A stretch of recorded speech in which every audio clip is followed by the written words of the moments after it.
Hi, hello, Angelica. Hola. Hello, good morning. How are you?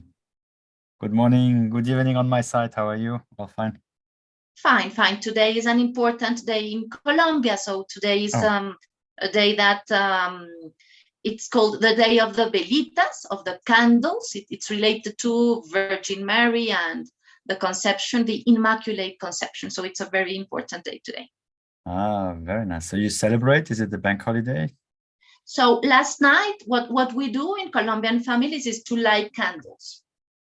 Okay, okay. Like in front of your home over in a park or? Yes, when I was a child, it was in front of my home with the neighbors. Today, it's like more private, more with the grandparents and so. Okay, nice. I didn't know about this. I mean, I know about the event, but not about the celebration. It's nice. Thanks for sharing. So we have a little learning about Colombian culture. All Okay. right. Great. So we're here today to talk about the Macho bars, the gender dimension of peace building in Colombia. So this is the COPC podcast from the Conflict Transformation, Peace Building and Security Network. And I'm very happy to have you here, Angelica. You're a lawyer and a professor in Colombia. You have a master's degree in international humanitarian law, human rights and operational law, and also a certification in women, peace and security in Latin America and Caribbean resolutions. And you did research on the implementation of gender provisions in the 2016 peace agreement.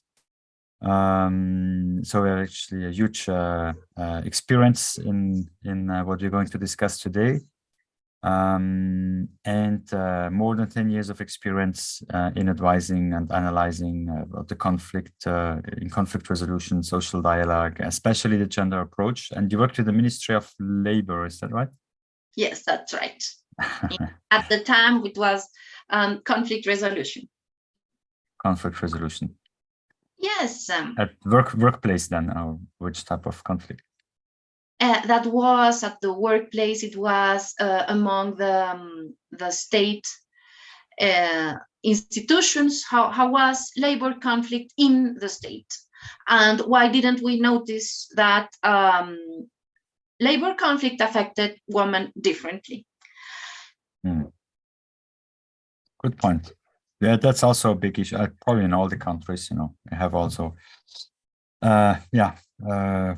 huge efforts to be done in Switzerland as well on that. But another topic we covered at another time, I guess. But Exactly. important, very important work indeed. Good. Yeah, I presented you a little bit more formally, let's say. So I don't know if you have something to add or to correct, or maybe you have something to say about yourself on a more personal note, or who Of is course, yes, yes. So, who is Angelica Manga with whom we are today? okay, so I'm a woman and I'm Colombian. So, to describe Colombian a little bit, it's a country full of regions. So my family comes from the northern region, the Caribbean region, and I was raised in the mountains in Bogota, the capital of Colombia. So there are two cultures there. So my main culture, my costeño culture, would be way more machista than other cultures in Colombia. And I'm a twin, so I grew up looking at differences in our education between my twin, my brother twin, and I. So I've always been very sensitive to this gender relation in Colombia, and my whole life I've been interested in cultural activities, and how my question is how our culture can be a part or could be a part of such a long armed conflict. So these are the questions, let's say, of my soul. And then my family, my mom has a consultancy firm in labor law. So she's been advising many NGOs, the government. I've worked a lot with my mom, let's say. And then I started taking my own road, making my own work and questions be important. So I stopped working with conflict within the companies, within the world of labor, and I started wondering what are our social conflicts in Colombia, and how can we transform, how can we change these social dynamics that probably have helped the war take so long. What do you think? Because behind those, let's say, smaller scale workplace conflicts, I don't know, sexual harassment as an example, this type of things against women, and much more broader societal, countrywide, violent conflict, war, narco trafficking, and all those heavy stuff. Behind those two forms of violence against women, is it the same mindset behind? I mean, behind the actors, the violators? Absolutely. So let's say sometimes you can talk with Colombian men sometimes, and they would say that women who wear perfumes are provoking men. So this is a conversation that's frequent, a mindset that say that women can be used because any reason that the man would like to justify, to use as a justification of harassment. So yes, so I think it's the exact same mindset that that allows violence against women in the armed conflict as well as in everyday life. So it's taking power over women in that sense. It's taking power. I think that it's so we construct this idea of a man that's super powerful, and there are like there is a cultural pressure over men to behave in a way. So I can give you one example. So there is a song, many songs about infidelity in Colombia. So we have this original type of music, vallenato, and vallenato devotes many of its lyrics to love as property, as woman belonging to men. And when they talk about infidelity, so these lyrics say that women should be killed as a consequence of infidelity in a way. That's El Santo Cachón. And there are other songs, Latino songs that we hear in Colombia that ridiculize the man who is being who's being whose woman is being unfair. Yeah, exactly. Yeah, and unfiddle. Yeah, okay. Right. Okay. So this is nurturing the violence, giving legitimacy to some extent to it, making it normal. No, that's goes into the popular culture. That's what you're saying. Making it normal. So when it comes to our peace agreement, we've been seeing all the time that gender dispositions are lagging behind the others. So you talk about the 2016 peace treaty, right? Maybe can put it a bit in context. Most auditors might maybe not be totally aware of the treaty. Maybe just a few words about the context we're talking about. Yes. So it's an armed conflict that started around the 60s. At that time, the armed conflict was seen as two different political views opposing each other. So we had two political parties, liberal and conservador, and they were in a civil war until in the 50s. And after that, they made an agreement to alternate power. Yeah. But the Colombian people was excluded from that. They were excluded. So the guerrillas Excluded in a sense there was no vote, or how excluded in which sense? The elites, There was no election? Yeah.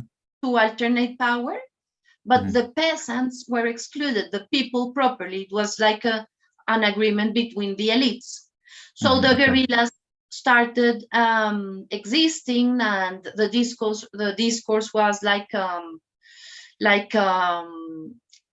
in a way, some had some communist discourse, like the FARC. Like the FARC at the beginning, So the guerrilla being the excluded people, politically excluded people against the elites who like agree on power sharing among them. Yes, against the central government, Yeah. always in the top of the mountain and very far away from the regions, Mhm. very far away from the sea. Yes. Okay. All right, and that's in very general terms the underlying conflict. And then 2016. Okay, so the war was changed in time. Then drug traffic started existing, so these guerrillas started financing with resources from drug trafficking, and the war became harder in the 90s. And then we had right government that was very criticized by for not respecting, let's say, the human rights. And at the end of those governments, there was this character, Juan Manuel Santos, who is a Colombian, the Colombian who won the Peace Nobel Prize in 2016. He could carry on the peace process with the FARC. They included this gender approach in the negotiation, and they celebrated it a lot. But the question would be if at that point they were understanding what they were including in the agreement. And now we are trying to implement it. Okay, so tell us more about it. What are the provisions? What has been in the agreement and implemented, or maybe in the agreement but not implemented, or maybe not even in the agreement? So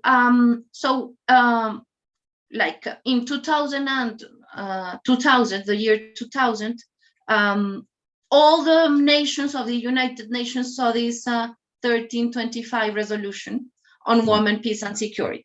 Yeah. Mm-hmm. So the idea in the negotiation of that first peace agreement of 2016 was to take into account the resolutions.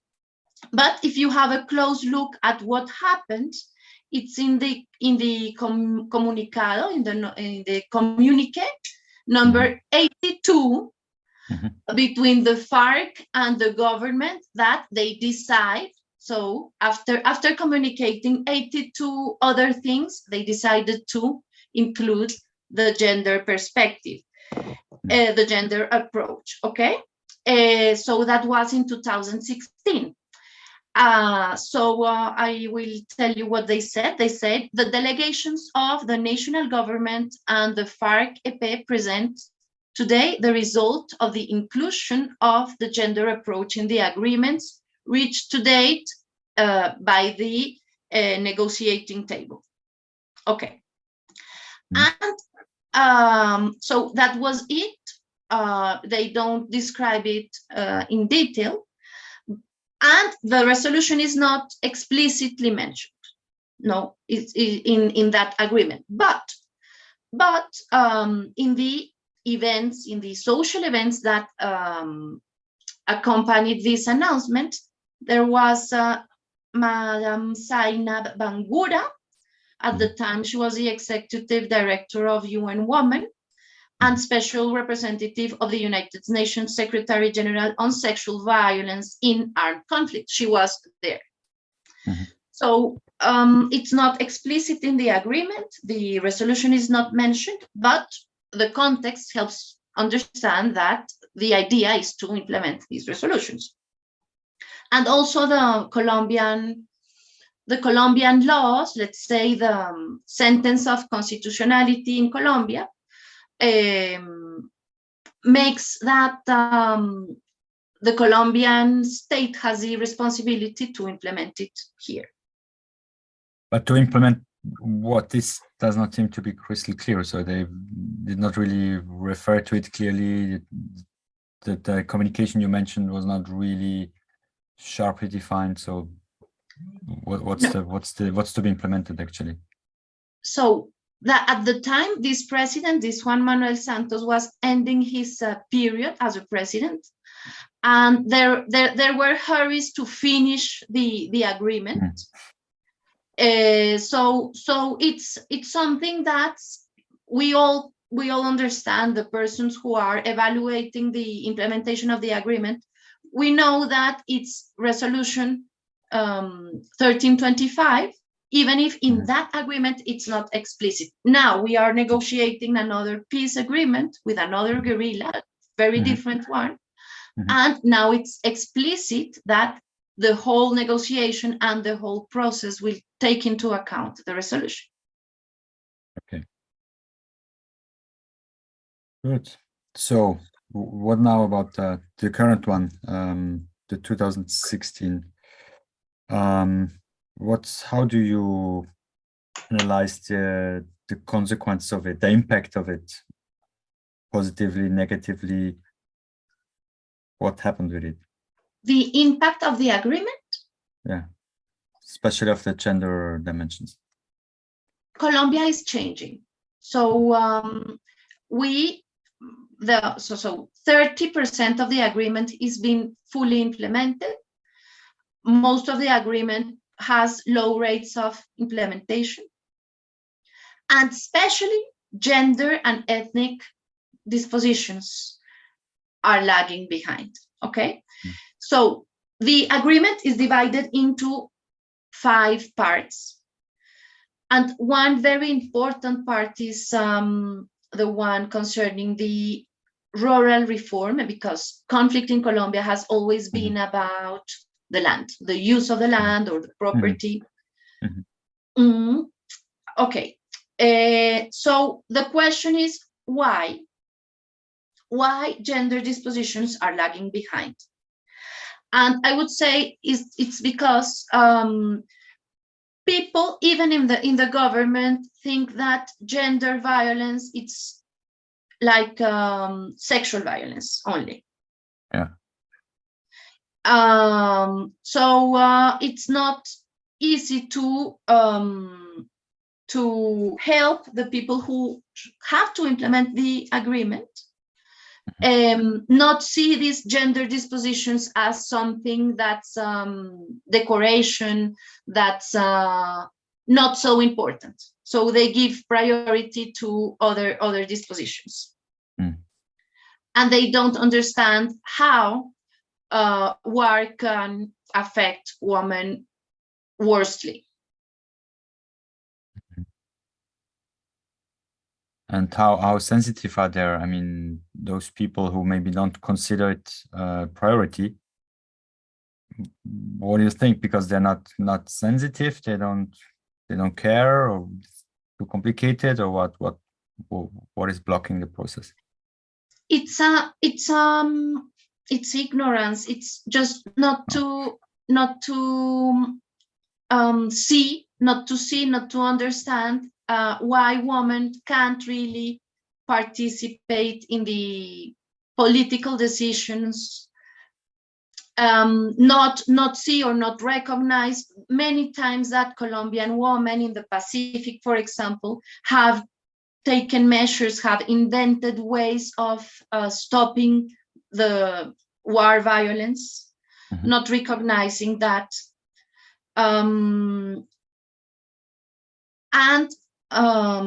understand that this manhood, because this is the title of our conversation, these macho wars, that the cultural idea that we all construct about manhood justifies the use of violence in war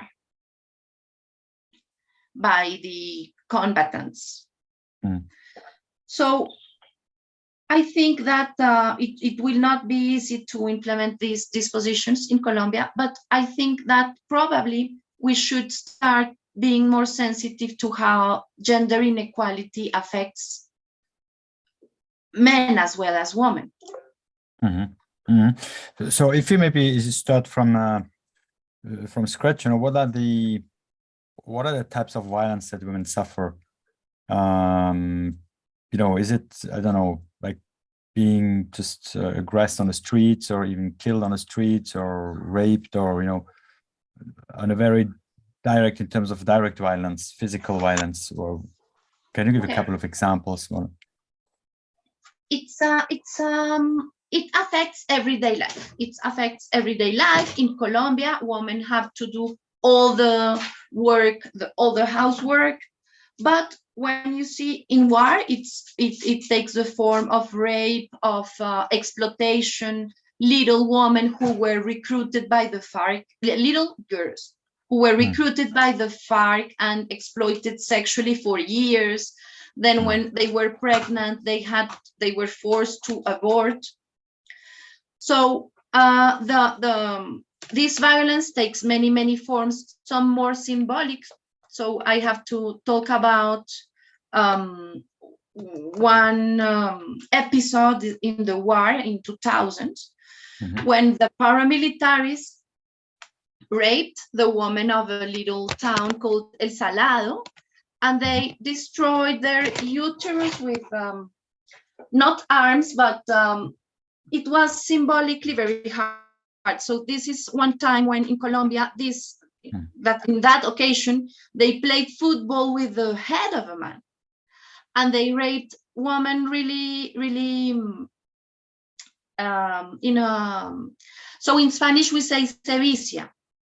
With cevicia, I don't know the word in English, but a violence that's also symbolic, and that is saying that your offspring shouldn't exist because you belong to guerrillas. You are like communists. You are guerrilleros. They were not, but it's this very symbolic violence also in war. So it's actually taking control, taking power over somebody, over even a group of people, or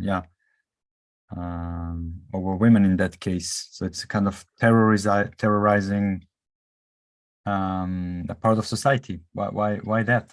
What's the sense? The effect is terror, but it's this dynamic of seeing women as an extension of the territory, and really affecting the social tissue, because those women are not so welcomed in their communities after that, and so it's very complex when this sexual violence is meant to destroy communities.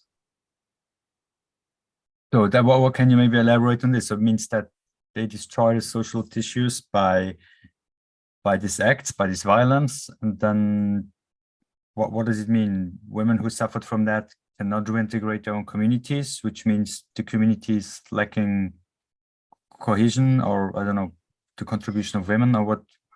So the persons who in it there are many cases, but the persons who are testigos, who are there to see what happened, to see these things happen, they have problems to talk to each other again or see each other again. Okay, so actually the community is like dispersed, like okay, I see. It's destroying social links. And exactly, and it allowed at the time the armed groups to have control over the territories that are strategical. Yeah, okay, so you're connecting it also to the territory. You said women are perceived as an extension of the territory, so right? Did I get that right? Yes. How can I understand this?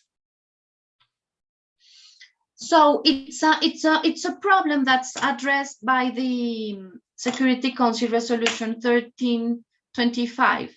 It's the fact that it's not something that one soldier or one combatant did one day because the person felt like raping, but it's something that's more structural, and it's been used in the war as a weapon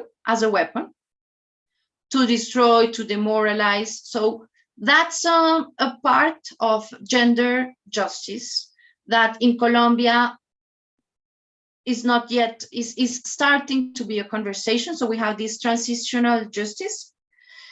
They have opened for 13 cases before starting trying to see what were the gender crimes in the war. Okay. This is now ongoing currently. It's ongoing. So it wasn't the priority. We are just starting to have a look at how it happened and how it was a part of a strategy. And is there a special focus on this sexual violence or gender violence in that reconciliation process? I'm sorry, can you repeat? If in this transitional justice process, is there a special focus on the gender or sexual violence? So it calls my attention the fact that in these years, this hasn't been a subject, but now it is. Now we would like to see macro cases of gender violence, see what happened, but the information is not available yet.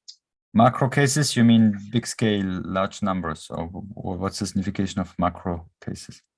Okay. So let's say in the case of kidnapping during the war, there were so many events, similar events, that the jurisdiction tries to understand the decisions behind the structural of this violence, and their pronunciations can't be for every case, but for what was happening in a system. So systemic happening in a system, triggered by the system or accepted by the system? So in the case of the armed conflict with the FARC, it was decisions that they made as an organization, as an armed I see, group. and then it sprinkles down and everybody adheres, everybody contributes. Okay, I see. So it's okay. Institutional violence, something like that. Yes, organizational violence. So we are going to see now the cases of abortions, forced abortions in the FARC. That was systemic. Yeah, I see. Those are terrible things. Maybe let's come back to some. I'm very curious about this. What you mentioned, the extension of the territory, like women as the extension of the territory. So is this symbolic, I guess, right? So those groups want to occupy territory, so they occupy the women from that territory symbolically. Is that a way to put it? So it's still try to get the connector. What's the meaning of extending the territorial logic to women? Actually, how do you perceive that? How do you define it? So how can how can a person, how can a man be convinced, be recruited into one of these armed groups? So frequently, and there are many researches about this, it's because they believe in a way that they are contributing to a higher cause, to doing what they should do. So when women are vulnerated, it's because the men believe that they have the right to do so, and their group is telling them that the right or the obligation. Is it just we have the right? Okay, let's do it because I can, because I have the right, or let's do it. It's part of the plan. It's the objective of the plan. They say sometimes the privilege, the man privilege, see, the privilege of, let's say, using or enjoying the body of a woman that they can dispose, they can So use. I do it because I can, not because I need in terms of my whatever political or you know, war objectives or whatever. I think that we should have a look at what happened. So last year in June, there was a collective rape of indigenous girl in Colombia. It was a scandal, and it was like 7 soldiers, and one refused to do that. See. But we should also see that there may be, and explore this hypothesis, there may be this, we say, patriarchal violence that goes against the men who refuse to exert this violence. Or the soldiers. So we have another problem in Colombia. During the war, the state killed people to say that those people were guerrilleros, to show that they were winning the war. And there was one, the name Raúl Londoño, I believe, who refused to kill civilians to pretend that they were winning the war. And that soldier was killed within, or it looks like it looks like it was killed in the ejército, in our army. So that's an aspect of violence that we should see, and I think that this would help to solve the problem we have to understand gender violence, because in Colombia we repeat what they say in California, what queer studies say. We just and many organizations use this information and this knowledge here, but that makes that people think that feminism or gender issues are something that doesn't affect them. So I think that it's important to show how gender violence, gender stereotypes affect everybody. It creates pressure over men, and it helps the war happen. Helps the war happen. So that means it's actually a root cause of conflict, right? Exactly. That's a very interesting hypothesis proposed by Mrs. Betty Riordan. She says, probably gender is not something that we can see everywhere, like in the private sphere, public sphere, in the work. It probably, gender inequality is a reason, the basis, the heart of violence. In general. Yes, it helps war happen in general. Exactly. So probably we don't see the scope of these inequalities, at least in our context, local context here. Okay, so it helps the war happen because it's a conductor, because it's a weapon in that sense, or because it's a root cause. So I don't know how it is in Switzerland, but gender roles define the actions of every person, the education of every person, and we end up having this idea that men's control over force, over the armies, over war or peace is normal. This is one of the things that the resolutions can help to correct or to perceive. Yeah, I'm thinking about what you're saying. If the gender role, I think with here in what I observe here in my regions, we try to go beyond the gender roles.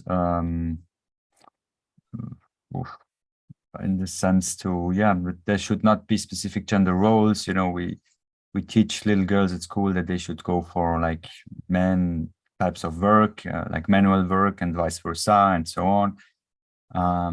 So I think, the aspiration here is to overcome this. And in practice, we're not there, and we can discuss if it's a good objective, useful proposal. But so that would be, I don't know, now I'm really reflecting a lot. How would that actually then also transcend those conflicts or not? Would it sharpen those conflicts? I don't know. What's your thinking about it? So can I ask you maybe for I think for new generations it may be different, but did they say all the time that boys don't cry to every boy, to like and that's it's true, yeah.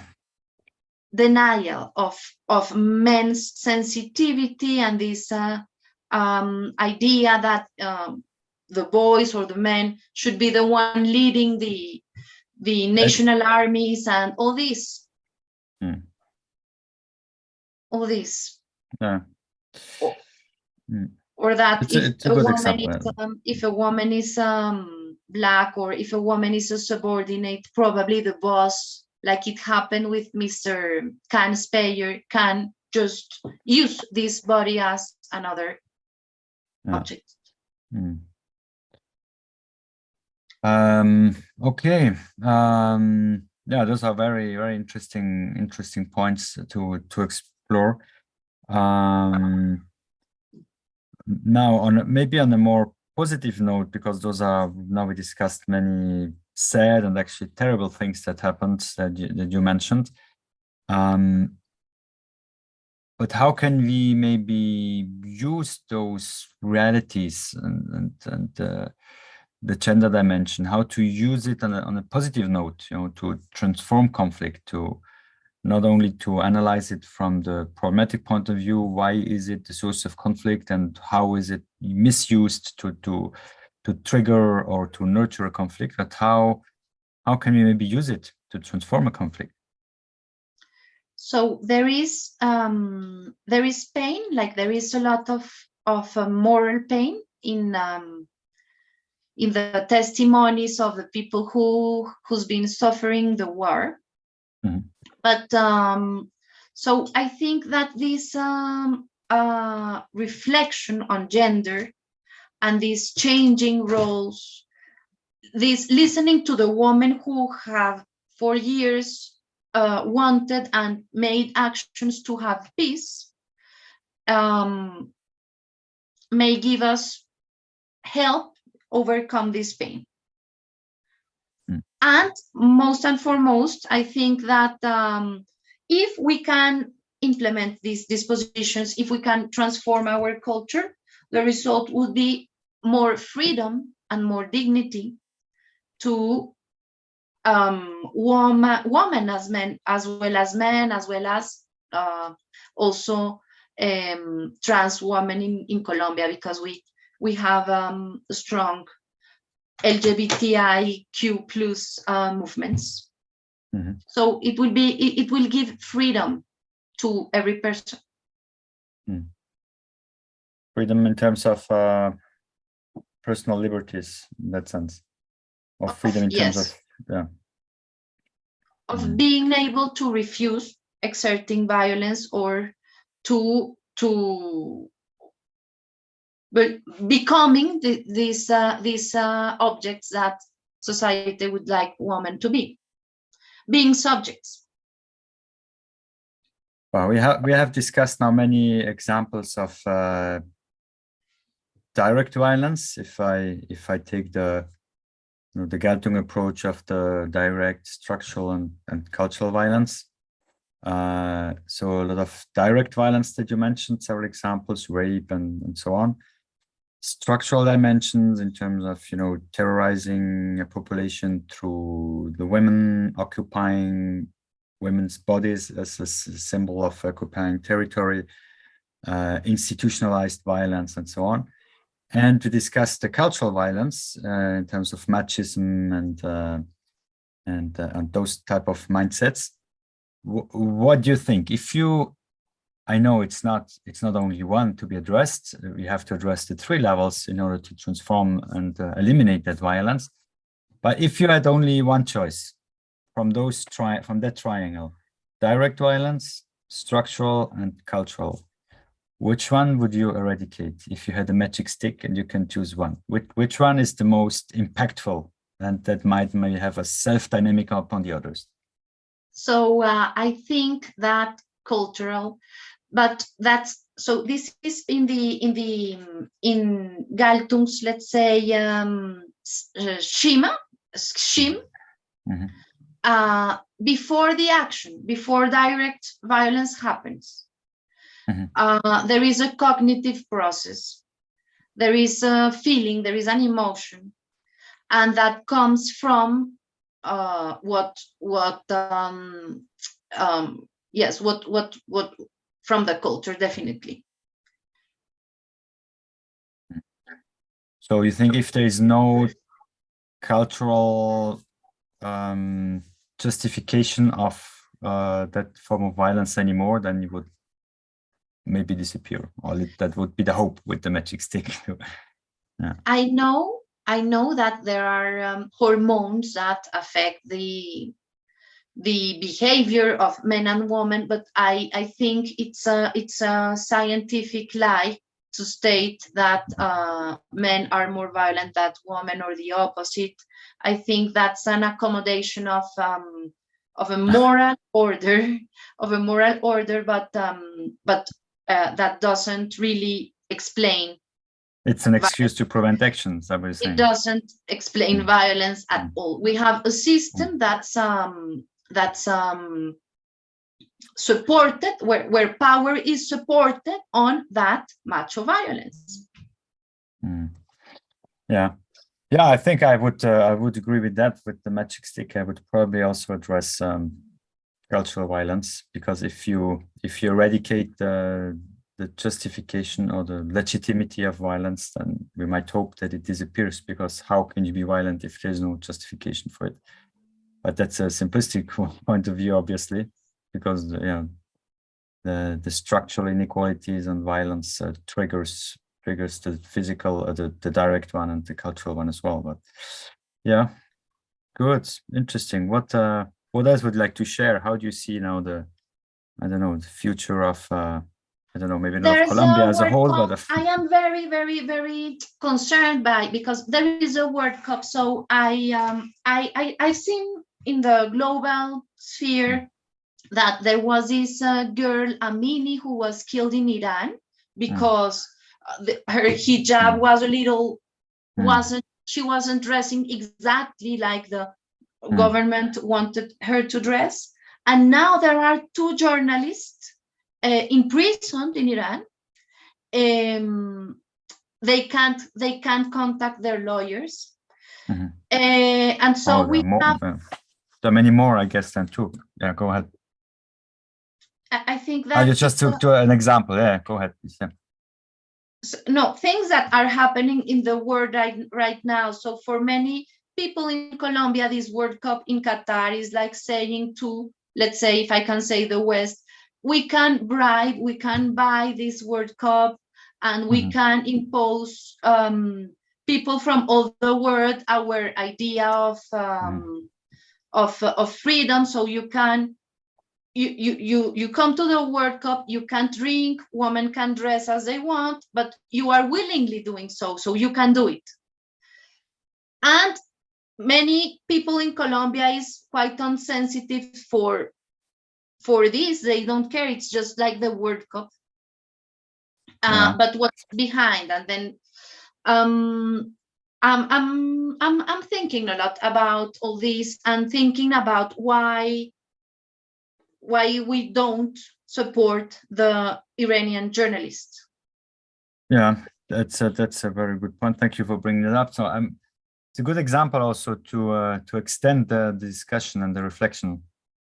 It seems to be a gender-based conflict, the uprising is, at least in the beginning, was led by women, as I understood, and now it's very broad, obviously. But the headscarf, for example, you mentioned, and the control over women by men in that case. Yeah, is that again a cultural thing? Is a structural thing? Is it? Can we? How are I'm thinking about how the men are involved by that, because the men are also concerned. They're also suffering by the lack of democracy and individual liberties and so on. Do you think it's a gender issue in Iran? If that is solved, the issue is solved, or is it what are additional challenges? It's a gender issue in Iran. So they have this Islamic government. Mm-hmm. So it's in a way a gender issue, but it's also we always have this. What do we do with traditions? What do we do with traditions? And it's an interesting debate happening in Colombia, because the indigenous minorities have a view of gender that doesn't go along with the Californian queer theory. Mm-hmm. Probably in Iran neither. But what I see about Iran is that it was a country of freedom until the end of the 20th century, and that there is like a fear of talking about what's happening in Iran, because we have this cultural relativism, so we are like afraid of saying or of getting involved in this conversation about Iranian women. But I think we shouldn't. Yeah, at least here we don't. So maybe to put my question a bit differently, how far do you think in general, now, be it Iran, Colombia, other situations, to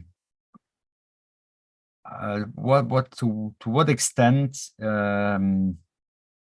is the structural or the cultural violence against women, the sexual violence, in how far is that a driver or a pillar of the conflict in percentage?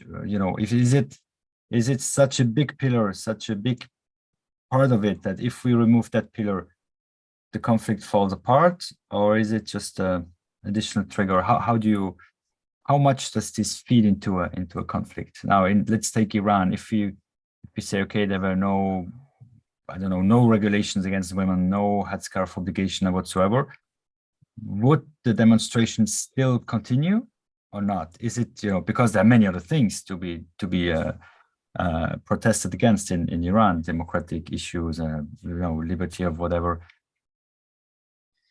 So in the global, for humanity, so let's say, so I agree with persons who say that correcting gender inequality can improve human security very importantly, and reduce violence also, or at least structural violence, in an important proportion.